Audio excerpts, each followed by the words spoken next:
All right, so it's going over the Unit 11 review. We got an electron traveling around a circular path here with a radius of 4.6 miles. And essentially we're forming, this path is forming an angle of 220 degrees.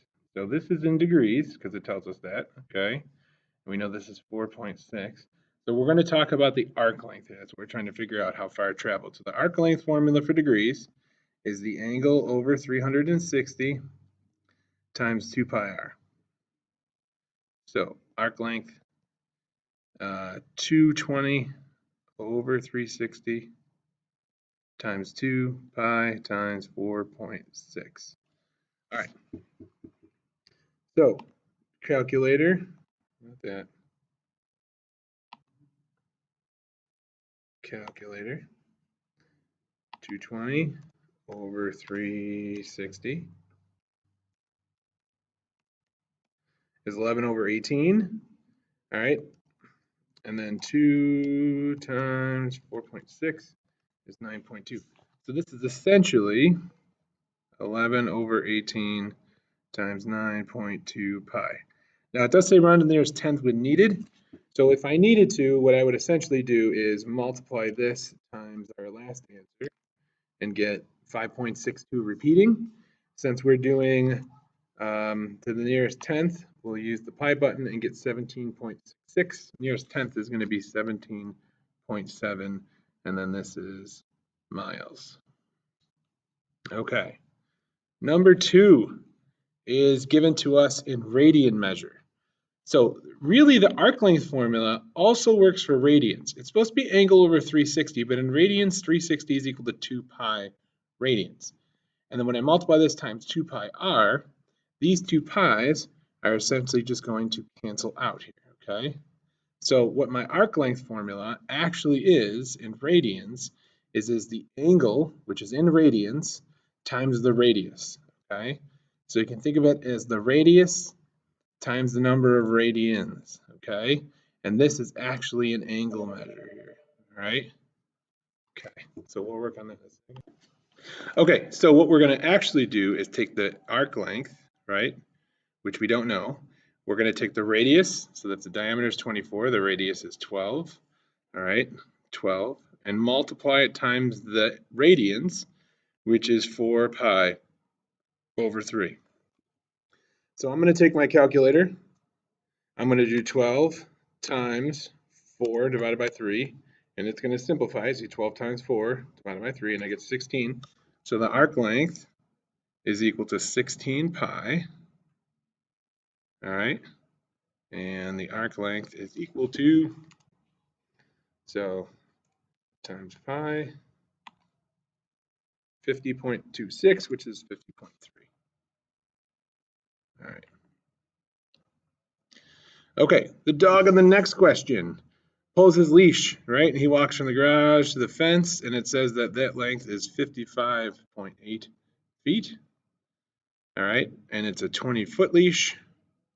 And I want to know what the degree measure is here in degrees. So as soon as I see degrees, I know my formula is angle over 360 times arc length 2 pi r. Okay, this 55.8 is the arc length. So 55.8 is equal to the angle, which is theta or x or whatever you want to call it, over 360 because we're doing degrees, times 2 pi, and then the radius, which is 20. Remember, when we multiply a fraction, this basically becomes the whole numerator. This is now the new numerator. So 55.8, okay, 0.8, is going to equal the theta times 20 times 2 times pi, all right, all over 360. So 55.8 is equal to 40 pi theta over 360. So we cross multiply. 360 times 55.8 is 20,088. And this is equal to 40 pi theta. So we're going to divide by 40 pi. Okay, now here comes the warning. 20,088 divided by 40 pi divided by okay? The calculator thinks we're doing divided by 40 times pi. That's why it kicks the pi out here on the side, okay? That's not what we're trying to do. So we got to be careful that we either are going to use the fraction bar, okay? So control divide, so we get a fraction bar, or we're going to do divided by, we're going to use parentheses and do 40 pi, okay?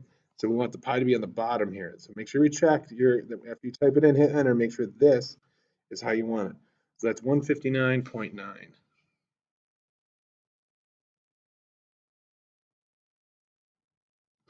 All right. And then the last question, once again, radians, and we're doing arc length. So the arc length, remember in radians, okay? Angle theta over 2 pi times 2 pi r, and these guys are gone. So the arc length is equal to the radius times the radians, okay? So our arc length is 1.38, okay? The radius is 4, and the angles and radians we don't know. So we just divide this by 4, and we get 0.345 is equal to the radians, okay? That's my answer. So 1.38 divided by 4, and there you go. Number 5. In a circle, central angle whose measure is 90 degrees intercepts an arc whose length. This is not in radians. This is the arc length, okay? Like the circumference, that's the part of the arc. So it's not the angle measure. This is essentially, okay, how far it is. This is 3 pi over 2, okay? Not in radians, we're in degrees, okay? So this is 90 degrees. So since I'm in degrees, I'm going to use my arc length is equal to the angle over 360 times 2 pi, actually 2 pi r formula, okay? The arc length is going to go in for the AL here. So 3 pi over 2 is equal to 90 over 360 times 2 pi r. Remember, that is going to make one numerator there. So 3 pi over 2. Now we can reduce this. So 90 times 2 is 180 over 360, right? This is 180 pi r over 360. And this is really going to become 1/2. So 3 pi over 2 is going to equal pi r over 2. Because remember, this and this are going to cancel and give you 1 and 2. All right? So I'm going to cross multiply. So I'm going to get 6 pi is equal to 2 pi r. I'll divide both sides by 2 pi. Remember, since 2 pi is on both sides, the pi's are going to cancel. All right? Okay, and 6 divided by 2 is 3. So 3 is equal to the radius. All right, that's it.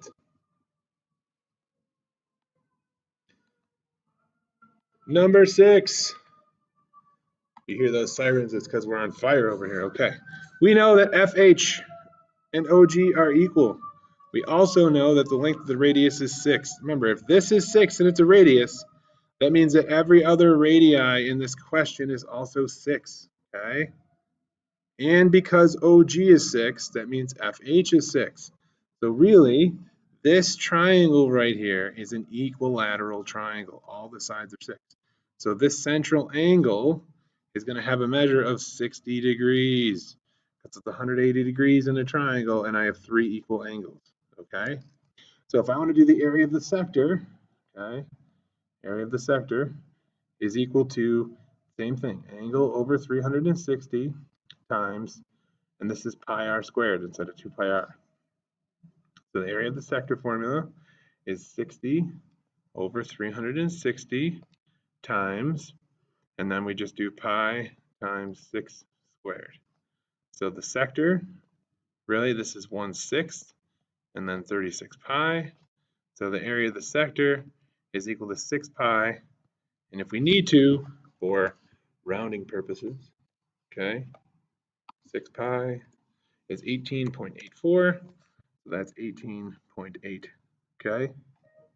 And that's the length there. All right, 7. In a circle with a diameter of 32, the area of the sector is 5 pi over 12 divided by 3. 512 pi over 3. Wow, awesome.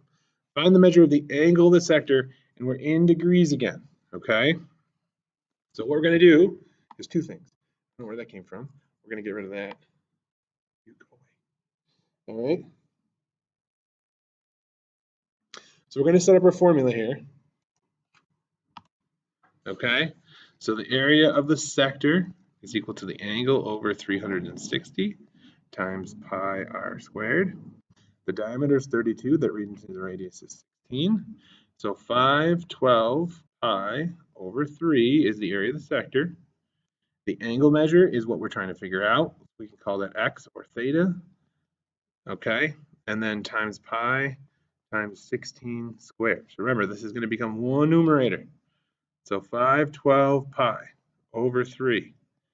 Okay, 16 squared is 256. So 256 x pi, or actually, let's switch that around for easier purposes later. Okay, so pi x over 360, and then I'm going to cross multiply. Okay, so 512 times 360. And if you want to reduce that fraction, go for it. It won't make a difference though in the long run. It's 184,320. 184,320 pi is equal to 256 pi times 3. So 256 times 3 is 768 pi x. Then I'll divide by 768 pi. Okay, so the pi's are going to cancel because they're on both sides. And then I'm going to take this guy and divide it by that guy, and we get 240. And so x is equal to 240 degrees. Okay? That's essentially what we're doing. That was the dropping the mic, walking out. That's what that was. All right. Determine and state in terms of pi the area of a sector that intercepts a 40-degree arc of a circle with a radius of 4.5. Now, in terms of pi, it just means it's the exact answer. Remember, the area of a sector formula, which is going to be in degrees for us, all right, is angle over 360 times pi r squared. So 40 over 360 times pi times 4.5 squared, okay? Area of this lovely sector, 40 over 360 is 1/9. So it's 1/9 of 4.5 squared, which is 20.25. 20.25, okay? We're multiplying, and that's pi in terms of pi. So I'm going to take 20.25, and I'm essentially going to multiply it by 1/9, or divide by 9, and I get 2.25. So 2.25 pi, and that's the area of my sector, okay? And that's in units, whatever the units are, squared. Number 9, find the area of the shaded region below. So really, it's these circles, okay? And if you can think about it, all the circles all the way across have 4 diameters is 32, okay? So with 4 diameters, each all have a measure of 32, that means that one diameter should have a measure of 8, so each radius should be 4 units long, okay? So that's 4, and I have a square. So the shaded region, right, shaded, is the area of my square minus, and there's 1, 2, 3, 4, 16, right? 16 times the area of my circles. All right, so the area of the square is essentially length times width, 32 times 32, and the area of my circle, remember, is pi times r, which we said was 4 squared. So the area of my circle is 16 pi, and the area of my square is 32 squared, which is 1024. So the area of the shaded region is 1024 minus 16 times 16 pi. So we know this from before, 1024 minus, and that's 16 squared is 256 pi. All right, that's the answer in terms of pi. If we wanted a rounded answer, Then we do 1024 minus, arrow up to grab that, and hit enter, pi, and it's 219.752. So we'll say 219.8, and this is centimeters squared. All right, this guy over here on the right, this Batman symbol thing here, right, is essentially made up of these two half circles. Together, they're essentially going to make one full circle here, okay? So think about that in terms of one full circle, right? And then I have the shaded half circle.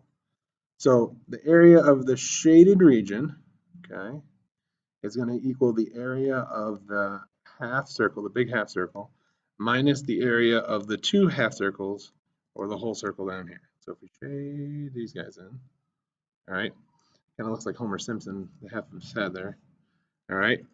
So the area of the half circle is 1/2 pi r squared.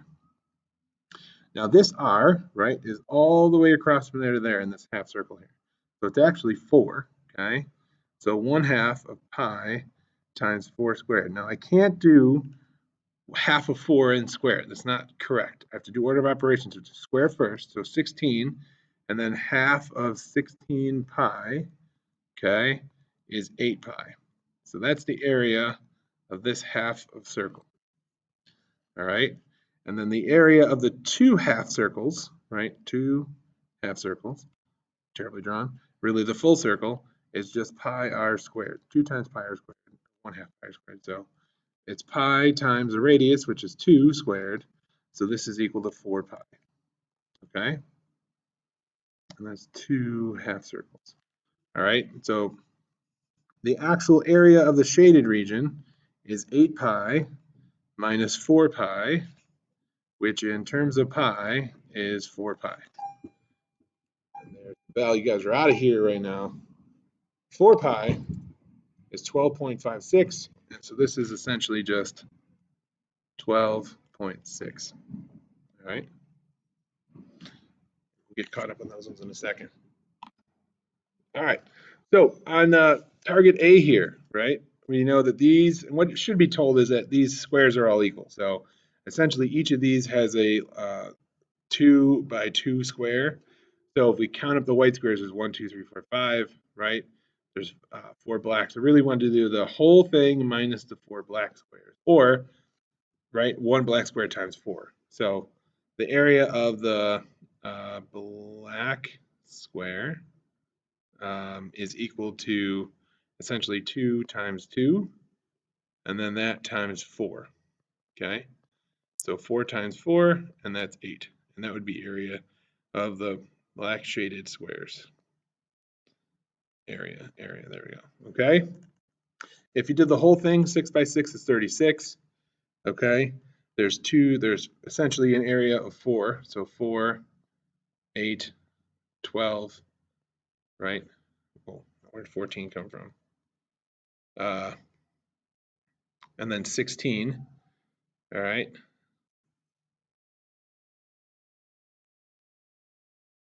Oh yeah, 16, and this is 20, essentially. So 4 times 4, by the way, is not 8, it's 16. So if we did the whole thing is 36 minus 20, that would give us the 16 here, okay?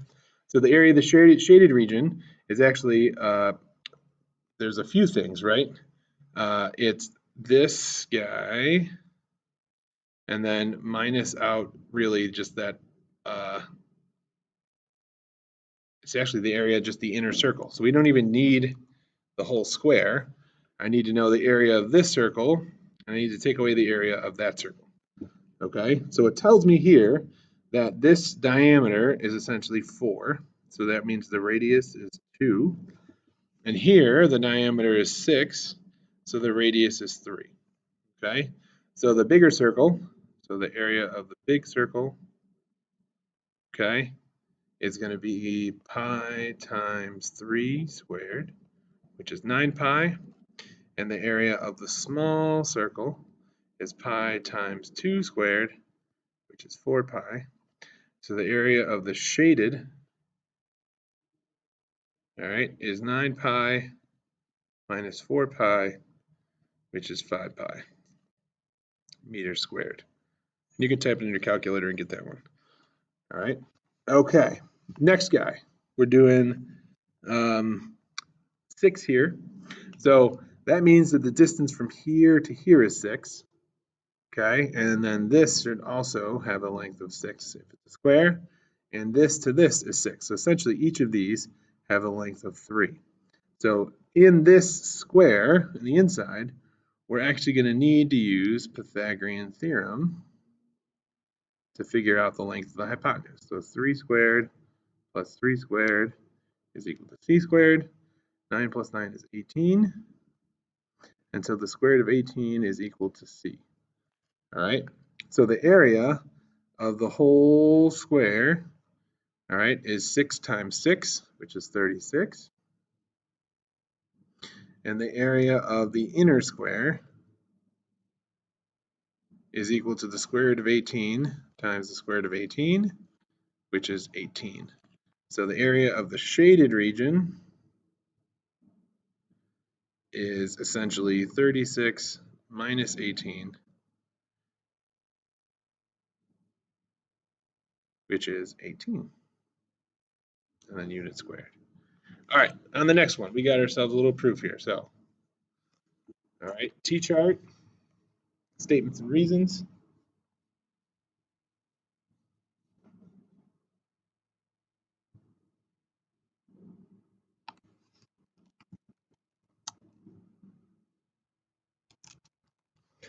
All right, so number 1, O is the center of the circle, and AB equals BC. All right, that's our given. Number 2, we talked about this in class. All right, we noticed that AO and OC are both radii in our circle, so they're going to be equal. And the reason is going to be radii in the circle are congruent. Okay, 3. All right, is BO is equal to BO. And that's reflexive property. And we already were given AB is congruent to ABC. So we can say triangle AOB is congruent to triangle COB. And this is going to be side, side, side.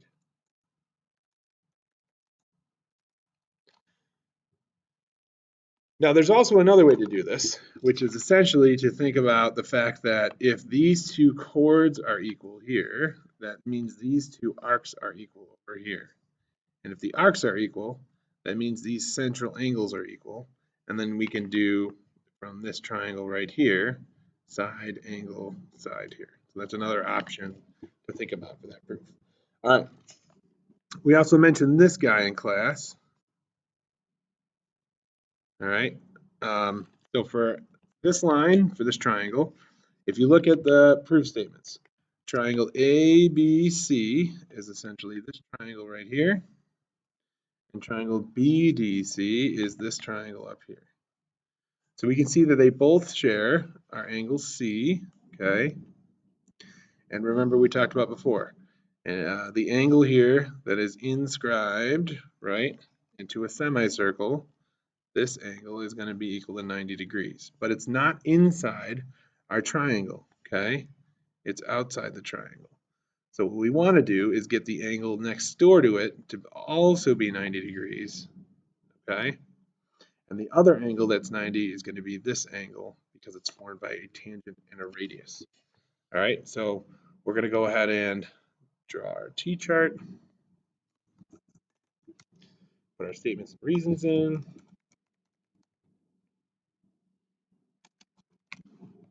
All right, and then we'll hit it up. So 1 is diameter AB, tangent line CB, and secant line AEDC. All right,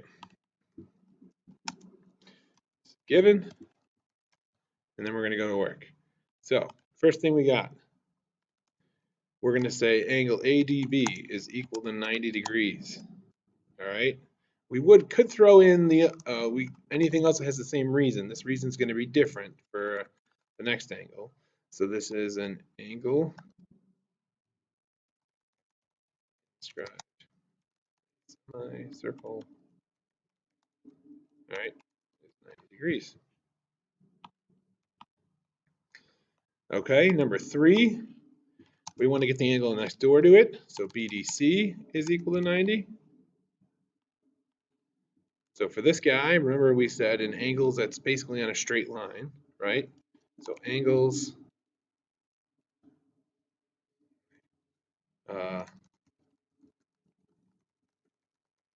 180. So we could phrase that they added 180 and that right at 180 minus 90 is equal to 90. That's kind of a reason you could throw down here. You also could say something like supplements, which means to add to 180. So the supplement of a 90-degree angle, all right, is also 90 degrees. It's something else you could also phrase here. So one of those things will work there. All right. For 4, remember we mentioned before that angle ABC is equal to 90. And we're going to say here that a tangent line perpendicular to the radius. All right. So for 5, we want to say angle BDC is equal to angle ABC. All right. And the reason for this one is going to be substitution. Okay, also known as the transitive property. Okay, number 6 is going to be that angle C is equal to angle C, and this could have really come anywhere in line there. All right, could have said that first, after the givens, and that's the reflexive property. And then for number 7, it's going to be the proof statement. So triangle ABC is similar to triangle BDC. And that, of course, is going to be our angle-angle similarity theorem. All right. So that's number 12, or 2 really, and then number 3 here. So in number 3, okay, you can keep in mind here that, lag it up. We're going to have these 2 triangles. So we have triangle ACB, all right, and the other triangle is triangle AEC. So really what you want to kind of do is look at the proof statement, okay, and kind of fit these sides together. So BC, right, and CA are going to make AB, and then AB and C, oh, that doesn't work together. So if that happens, that means you're pairing up the wrong sides. So instead of going up and down, let's go this way. So BC, right, and AB would connect to make AC, and CA and EC would connect to make AE right here. So that's how we would connect those triangles. So try to match them up this way, and if that doesn't work, then you're going to go across. All right, remember, really what we want to do for this is first, okay, make sure we get similar triangles. All right. So to do that, I need AA theorem. I'm going to use the AA theorem here, okay? So we're going to throw down our statements and reasons. And we're going to put in our givens. Let's see if you can put your, okay, so we picked out what was important there. Okay, circle O, we have tangent EC to the diameter, AC, BC is parallel to secant, ADE, and AB is drawn. So, because these 2 lines are parallel here, okay, so because this line is parallel to this line, we look for our Z here, we know that this angle, okay, A is going to be the same as that angle where C is. Now, I can't say angle A because there's more than one angle A. So I can say angle like EAC or DAC if I wanted to, okay, is equal or congruent to, and we have BCA. All right, and the reason there, remember, is because the lines are parallel. So when lines are parallel, alternate interior angles are equal, right? Parallel lines cut by a transversal, okay? We need one more set of angles that are equal. So remember we talked about before, because this line is inscribed in a semicircle, that's going to be 90 degrees, and the tangent to the radius is going to make 90 degrees here, okay? So we know angle ABC is equal to 90, okay? And then likewise for number 4, angle ECA is equal to 90. We need two different reasons though, because it's not the same thing. So an angle inscribed to a semicircle is 90 degrees. Okay. And for number 4, remember the radius is perpendicular.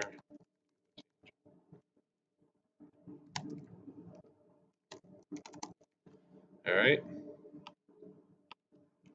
For 5, we want to set angle ABC equal to angle ECA. Substitution or transitive. All right. And then 6, we got to get the triangles similar first.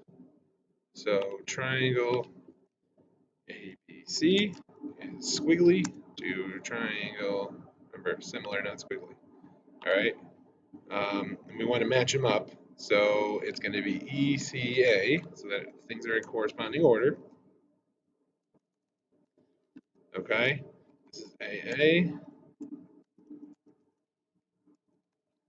And then for 7, we're going to make our proportion here. Okay.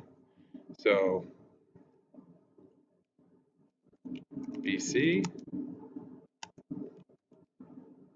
E on the top, CA, EC. All right.